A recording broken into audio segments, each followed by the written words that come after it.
Hi, I'm Mike Mahan with SMA's Solar Academy. In the video today, we're going to discuss the Sunny Island's digital input, how to wire it correctly, and when it's needed.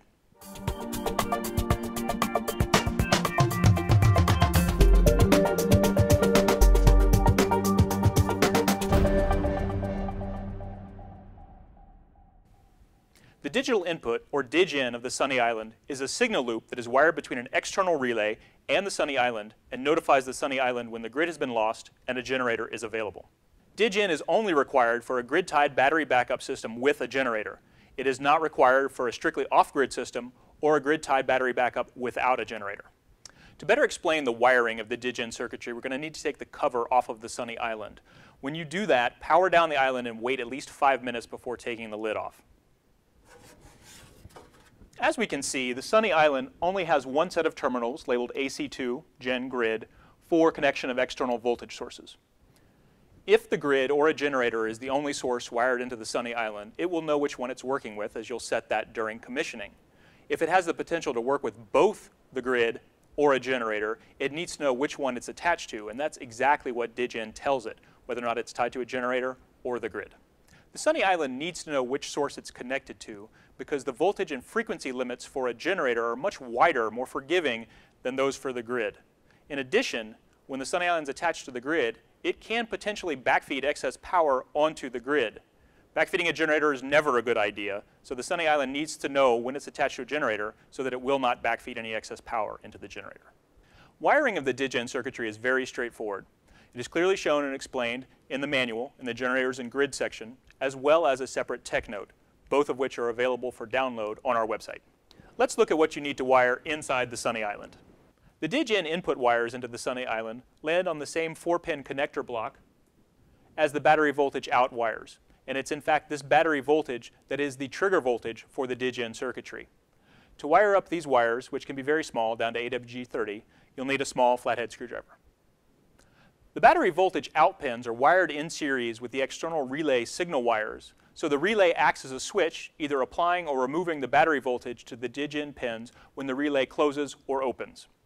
To accomplish this, we're going to jumper the battery voltage negative out to the dig-in negative and bring in the external signal wires to the battery voltage out positive and dig-in positive. Now, the relay wires do not have polarity, so it does not matter which wire lands on which positive terminal. With the wires inserted and tightened down in the 4-pin connector plug, we're ready to install it in the Sunny Island. It will only fit in one direction. When you have the plug inserted, route the signal wires through an appropriate cable gland knockout on the bottom of the Sunny Island. With the plug wired up correctly and inserted, we're ready to replace the lid and power up the inverter. As we discussed before, we've now wired an external relay to the Sunny Island's dig-in input. The correct wiring for the relay you choose will be outlined in the installation manual of that relay, but what we have is grid powered coming to 120 volt AC powered coil for this relay. When the relay wiring is correctly configured, when the grid is present, the relay should be open and there should be no voltage on the digital inputs of the Sunny Island. This can be verified visually on the display of the Sunny Island by looking for the checkmark icon next to the power pole. When the grid fails, the relay will close, and now battery voltage will be present on the dig-in terminals of the Sunny Island, and the Sunny Island will be aware that a generator is available.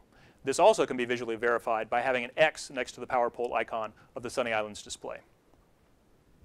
In a grid-tied battery backup system with a generator, there must be an external transfer switch that can swap between the grid and a generator as input to the Sunny Island. There are many types of transfer switches available.